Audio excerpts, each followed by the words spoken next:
Hi everybody. Kevin Barheit here. Thanks for tuning in. If you watched my last video, you know my wife made a little bit of a cameo and it was really exciting. And since then I've gotten a little bump in my subscribers and some great comments and some feedback from some folks. I was just upstairs getting ready to come down to my studio here where I do these recordings. And I said to my wife, I'm gonna go down and make a recording. I'm gonna make a video tonight. And she looked up at me and she just said, "You better go do it. You've got 112 subscribers waiting." And both of us just laughed. And it wasn't a laugh of how silly it was or how silly we felt, but it was a laugh of gratitude. Every time I tell her, hey, I got a new subscriber count, or look at this comment, or when she was a part of the episode last time, it really felt wonderful to share that with her. And please, if you have any comments or any thoughts or want a dialogue, make a comment below and I'll definitely respond.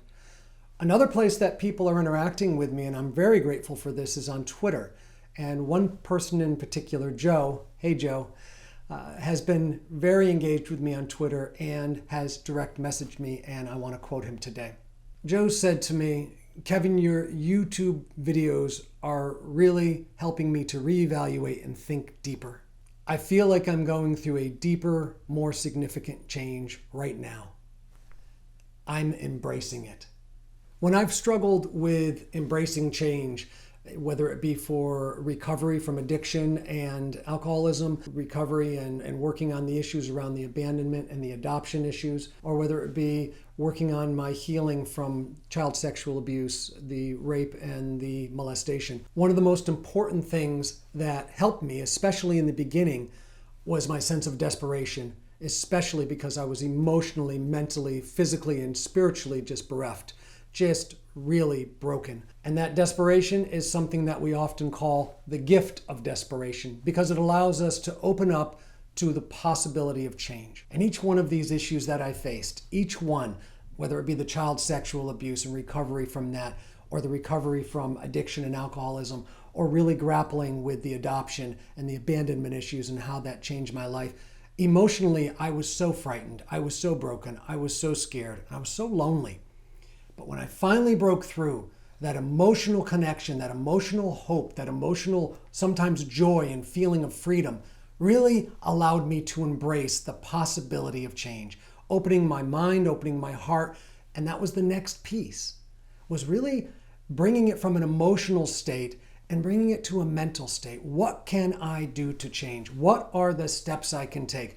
Literally, when it comes to the recovery from addiction and alcoholism, what 12 steps can I take? How can I work with a sponsor? How can I do service? How can I be of service to others? How can I have a relationship with a power greater than myself? These were intellectual and eventually emotional exercises, practices that I put into place. And those allowed me really to look at not just the mental and emotional, but also the physical healing. And that physical healing was really embracing the change of looking at myself differently. I wasn't an object to be abused. I was someone to be cared for and nurtured physically, mentally, and emotionally. I wasn't just a shell, an empty shell to pour drugs and alcohol into and just to poison the well. And I wasn't a baby. I wasn't a child abandoned, taken away from my mother of little worth or value. I wasn't any of those things. I had value. I had worth. I had intellectual worth, I had emotional worth, and I had physical value. And those are the areas that I really was challenged by. I was really struggling with that, especially in the early days. But the emotional turned into the mental, turned into the physical, but eventually all of those really began to encompass one first and foremost primary change that I needed to embrace, and that was a spiritual one. I know that talking about the spiritual aspect of any recovery process can be fraught. And I want to open the door as wide as possible to you because the door was open as wide as possible to me. I certainly won't confess or profess any direction that I would suggest anyone go. I just know for me that it's made a really big difference in my life to put that spiritual embrace of change first. It's been 33, almost 34 years now that I've grown in the spiritual, physical, mental, and emotional areas of change. And I can't say that I have any one of them down pat. I can't say that I don't struggle with any one of them on any given day. I do know that I seem to have understood the order of importance. And interestingly enough, they seem to be the opposite order in which I first learned them.